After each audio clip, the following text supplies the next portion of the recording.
Bismillahirrahmanirrahim. Assalamualaikum warahmatullahi wabarakatuh. Salam sejahtera buat kita semua, kawan-kawan para peserta training teknisi ponsel online LPK Quantum Telekomunikasi Semarang, dimanapun berada, baik dari Indonesia maupun Malaysia. Semoga kawan-kawan semua selalu dalam keadaan sehat walafiat, dimudahkan rezekinya, dilancarkan semua urusan-urusannya, dihindarkan dari balak serta musibah, serta selalu dalam perlindungan Allah Subhanahu wa taala. Amin ya Allah ya rabbal alamin. Bagaimana cara mengetahui input output? Jadi kita tidak bicara secara khusus, tetapi secara umum. Yang namanya input adalah sumber tegangan. Di dalam handphone itu ada regulator yang mengolah tegangan. Yang namanya regulator ada yang sendiri-sendiri kecil, ada yang besar. Besar IC, kalau kecil dia berarti khusus. Ya. Baik regulator yang besar tadi yang kita sebut dengan IC, dia multi regulator, tersusun dari banyak regulator, ya, IC regulator. Nah, ini yang kita sebut dengan IC power.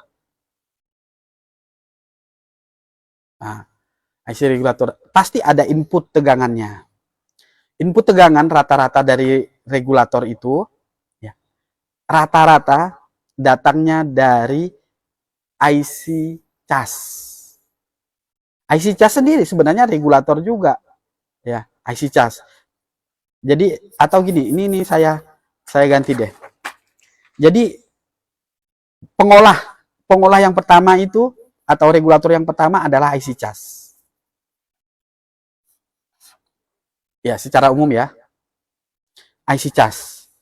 Inputnya itu datangnya dari baterai yang nama tegangannya adalah VBAT. Ini di Android. Kalau di iPhone beda lagi namanya, bukan VBAT, VDD main namanya. Inputnya VBAT. Kemudian keluarannya namanya VPH PWR. Ada yang namanya VSys. Di Samsung namanya VBAT juga. Ini secara umum. Lalu, jadi ini satu ya. Jadi VBAT ini input, outputnya ini. Ada IC lain yang juga merupakan regulator pengolah yang kita sebut dengan IC power. IC power atau PMU. PMU ini tegangan sumbernya adalah VPH PWR. Berapa volt? 4 volt. Ini 4 volt. Ini 4 volt. Ya. Lalu IC power mengeluarkan tegangan yang lebih kecil. Nah, jadi mana input mana output? Jadi kalau keluarannya di bawah 4 volt, khusus ini adalah regulator step down. Ya, saya katakan regulator step down karena apa? Dari tegangan 4 volt dia turun keluar menjadi 1,8 ada yang 0,8 volt. Ya, namanya apa? Banyak nih nanti. Ada yang 1 volt, ada yang 1,2 volt, ada yang 1,8 volt, ada yang 2,8 volt, ada yang 3 volt, dan lain sebagainya. Jadi, untuk mengetahuinya, tegangan yang lebih kecil daripada VPH PWR ini, apapun namanya, karena di semua handphone beda-beda. Ada yang pakai VREC L sekian. Ada yang pakai V nama fungsinya, V fungsi gitu ya. Nah, VCam berarti tegangan untuk kamera, VSIM tegangan untuk SIM, apalagi macam-macam gitu. Nah, inilah output. Jadi yang ini adalah output. Jadi di sebelah kanan biasanya. Tapi kalau kita ngelihat skema, tapi kalau kita langsung ngukur atau ngelihat Borneo, namanya ini. Misalnya contoh ini kan VDD LCD 3P0. Ini input apa output? Jelas output. Karena apa? Lebih kecil dari 4 volt. 1,8 volt output. Inputnya mana? Inputnya tentu di bagian yang lain. Di bagian yang lain. Sedang ini kalau yang di sini bukan regulator, ya, hanya pencampur saja dia. Pencampur, mixer. Ya. Kita lihat ini. Nah, tapi secara arah panah, ya, karena ini adalah fungsi LCD, jadi dialah yang membutuhkan, ya, sebuah fungsi itu yang masuk ke dia, konektor-konektor, ya, apapun seperti kamera, board bawah, kemudian konektor LCD, konektor kamera, tadi konektor apapun, konektor fingerprint dan lain sebagainya, itu merupakan pemakai. Berarti dia adalah output atau mengkonsumsi output. Output dari mana? Dari sebuah regulator. Baik itu yang besar. Nah, jadi ada juga regulator-regulator yang kecil. Yang kecil-kecil, yang mungkin ya cuman satu atau dua. Biasanya apa? Ya datangnya juga dari VPH-PWR. Masuk ke situ. Nanti satu-satunya tegangannya misalnya V apa? Verek yang lebih umum lah ya. Verek aja. Verek apa gitu kan. Nah, ini sama. Ini regulator. Bukan regulator kompor ya. Jadi tentu yang namanya sebuah regulator, dia rata-rata kalau yang namanya regulator step down. Masuknya kecil, masuknya besar, keluarnya kecil. Ini besar, secara umum, ini kecil. Tapi ada juga, ya, ada juga regulator, ya, ada juga dia regulator. Masuknya VPH PWR, ya, ini besar ya. Outputnya nanti dia lebih besar. Contoh seperti IC lampu. Contoh seperti booster atau VSP PSN itu kan 5 volt. Jadi masuk sumber tegangannya ini VPH PWR cuma 4 volt. Keluarnya apa? Ini saya kasih contoh VSP. VSP ini outputnya 5 volt.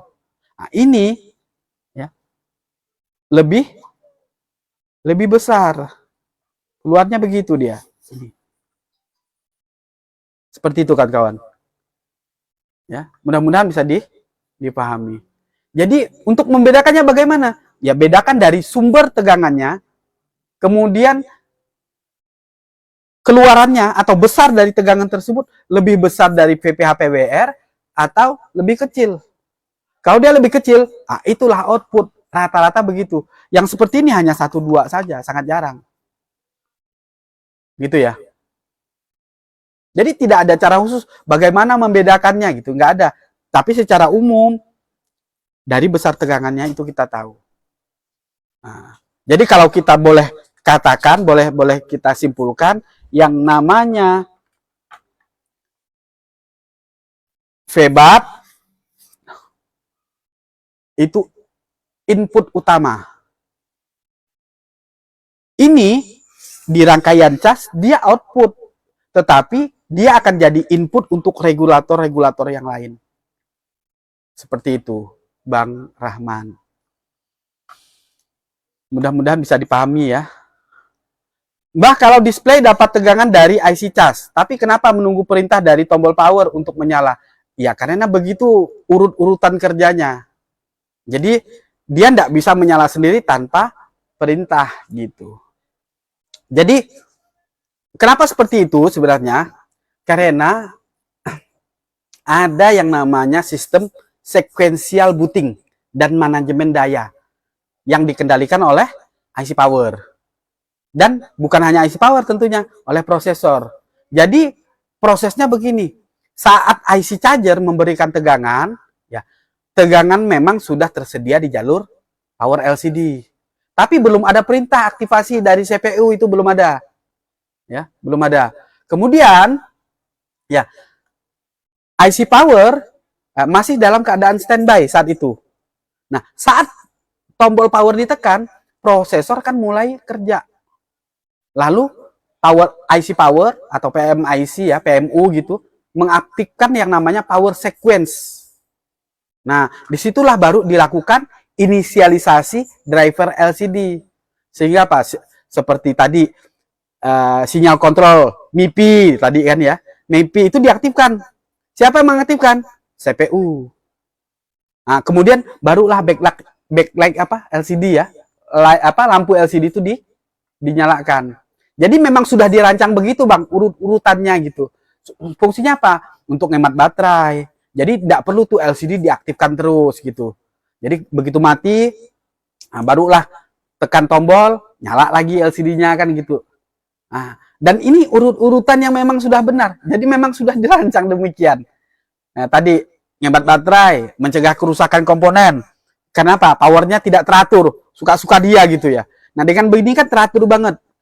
Sehingga yang paling penting juga salah satunya memungkinkan untuk sistem masuk ke recovery itu jika ada masalah. Jadi memang ada perintah kerja, ada tegangan kerja. Begitu ya tadi Bang Zul ya. Mudah-mudahan jelas kenapa kok harus dapat nunggu perintah dulu gitu. Sudah saya dapat pertanyaannya, Mbah, saya mau tanya, untuk Oppo A15 LCD, ukur dioda mode normal sesuai skema. Oke. Udah saya ganti IC lampu, display, IC lampu. Ya. IC lampu display, lalu lilitan, dan dioda. Masih nihil. Saya cek aktif untuk dioda yang seharusnya bisa mengeluarkan 25 volt, dia nggak bisa mengeluarkan, hanya ada 5 volt di titik dioda menuju soket LCD. Masalahnya di mana ya, Mbah? Nah, jadi ini sama yang umum kita sering temukan. Saya juga kadang menemukan hal yang seperti ini.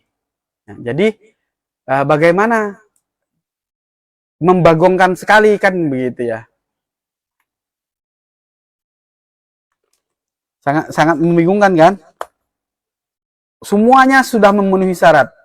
Kawan-kawan sekalian, 25 volt atau 20 sampai 25 volt yang seperti saya sampaikan itu baru keluar satu kalau LCD terpasang.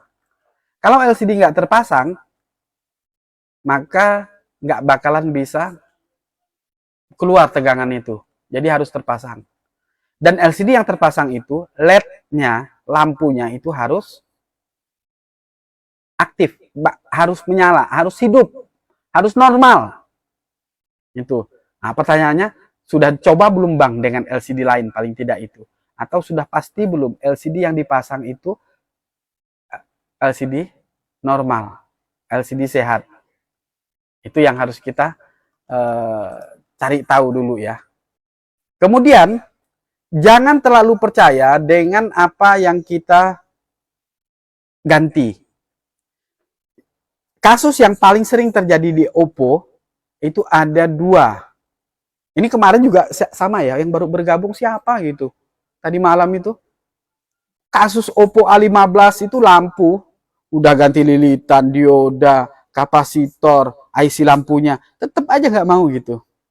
Ya, tetap aja dia nggak mau. Nah, saya mengalami beberapa kali ya, yang terjadi adalah IC display dari Oppo A15 ini sangat rentan terhadap panas. Sangat rawan. Dia pakai AW65 kalau nggak salah saya.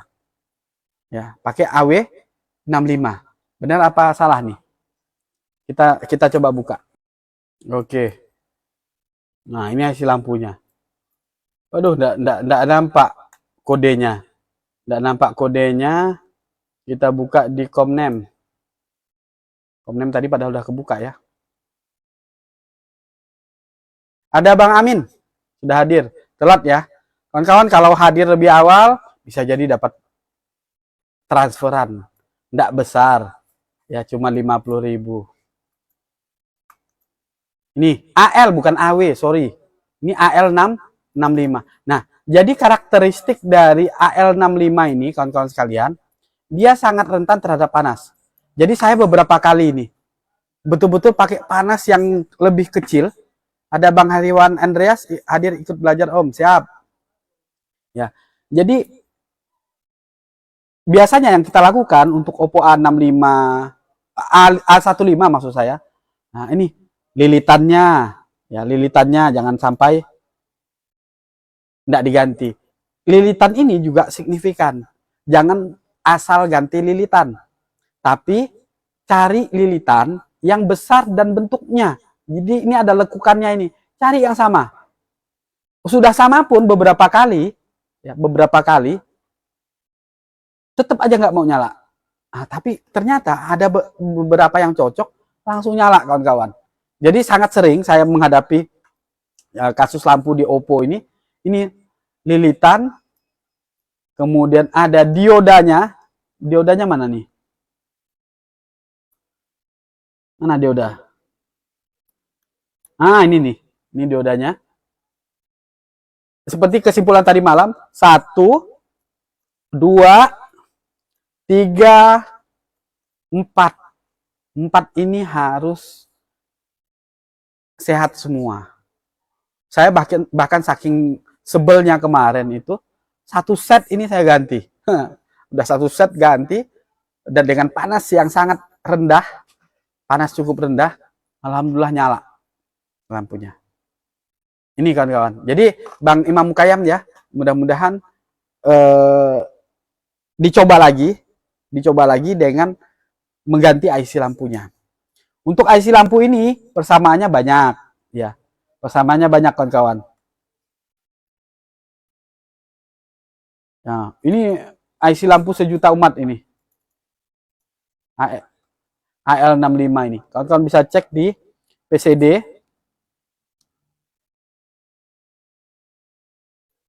Buka ini. Buka PCD. Nah, tuh. Banyak banget. Sampai capek kita nyekrol itu. Saking panjangnya, saking banyaknya tipe HP yang menggunakan IC lampu ini. Tecno ada, Vivo ada, Infinix ada, Nokia ada, Realme ada. Ya. Yang nggak ada Xiaomi nampaknya ini. Ada ding. Xiaomi ada, Redmi A1, Redmi 10C pakai ini juga. Ya. Ada Samsung juga, ZTE komplit ini. Semua merek handphone menggunakan, banyak yang menggunakan IC lampu ini. Jadi kanibalannya banyak. Oke? Jadi seperti itu kawan-kawan. Nah, mudah-mudahan penjelasan saya tentang display bisa dipahami kawan-kawan semua tentang display. Sebelumnya nggak ada lampu, setelah ganti lilitan, lampu hidup normal, tapi pakai LCD yang bukan ori. Bukan ori, dia cahayanya gelap sebelah, Mbah. Solusinya. Nah, sebenarnya solusinya sudah ada di sini sendiri, Bang Aki. Karena LCD-nya nggak ori. Ya. Untuk memastikan ganti LCD lain. Ya, ganti LCD lain. Jadi begini, di dalam LCD, kalau kita lihat, inilah. Nah, ini. Lampu-lampunya ini, sederet ini, tidak langsung dihandle oleh satu kaki, oleh satu jalur listrik. Tetapi kadang ada yang dihandle oleh 3 jalur listrik. Terutama jalur katodanya, jalur katoda, LED K. Jadi ada yang 2, kalau 2 dia separuh-separuh. Nanti kalau pakai K1 dia blok ini, K2 blok ini. Seperti itu. Atau K3, kalau 3 berarti dibagi 3. Nah, jadi bisa jadi LCD yang enggak ori tadi, jalur salah satu dari jalur katodanya itu ada yang putus. Sehingga apa? Gelap nampaknya gitu. Tidak menyala totalitas. Jadi untuk menyala semua K1, K2, kalau memang dia punya K3, ketiga-tiganya harus dipasang secara normal. Seperti itu Bang Aki. Mbah, aku dapat kasus Vivo LCD gambar seperti TV rusak. Yang sudah dikerjakan ganti CPU baru, OMMC, IC display. Sangar ya. Ini sangar ini, udah satu handphone diganti nih. IC lampu, namun tidak ada perubahan. TV rusak itu bisa disebabkan oleh jalur LCD apa kemarin LCD, saya buka lagi ya. Kemarin ada saya share. Nah, display TE. Display TE ini kemarin saya share ya ke kawan-kawan ya. Jadi display TE ini bisa bikin display rusak seperti display bermasalah seperti TV rusak. Kenapa? Fungsinya adalah sinyal kontrol sinkronisasi vertikal antara prosesor dan panel LCD. Jadi kayak TV rusak tuh, kayak ada semutnya itu. Nah, jadi jalur itu yang bermasalah, Bang. Jadi harus cari tahu dulu. Jadi bisa jadi ini kejauhan sebenarnya, Bang. Kalau jalur TV rusak tetap hanya fokus di CPU aja. Nggak ke eMMC, nggak ke IC display, nggak ke IC power, nggak ke IC lampu. Oh, ini udah luar biasa nih. Ini ganti ganti satu mesin sudah ini kan ya. Nah, jadi balik lagi fokus ke CPU, cari jalur display TE. Ini kemarin saya share. Oke, gitu ya Bang Elfatir ya. Nanti boleh japri buat kawan-kawan yang membutuhkan bimbingan khusus, misalnya sedang mengerjakan kasus, silahkan japri saya. Enggak 24 jam, enggak ya. KO Mbak Tommy 24 jam. Saya biasanya maksimal melayani peserta itu sampai jam 11. Jam 11 malam, kalaupun masih main HP ya jam 12, jam 1 masih kadang, tapi slow respon mungkin. Kalau pasang resistor itu bisa bolak-balik enggak, Bah? Bisa, Bang. Resistor, kapasitor, lilitan boleh bolak-balik. Dan saya berdoa untuk kita semua, semoga kawan-kawan semua selalu dalam keadaan sehat, dimudahkan rezekinya, dilancarkan semua urusan-urusannya, dihindarkan dari balak serta musibah, serta selalu dalam perlindungan Allah Subhanahu wa taala. Dan apabila nanti suatu saat kita dipanggil oleh Allah, entah Bang Somad duluan atau saya belakangan gitu ya. Mudah-mudahan ala ridha wa husnul khotimah.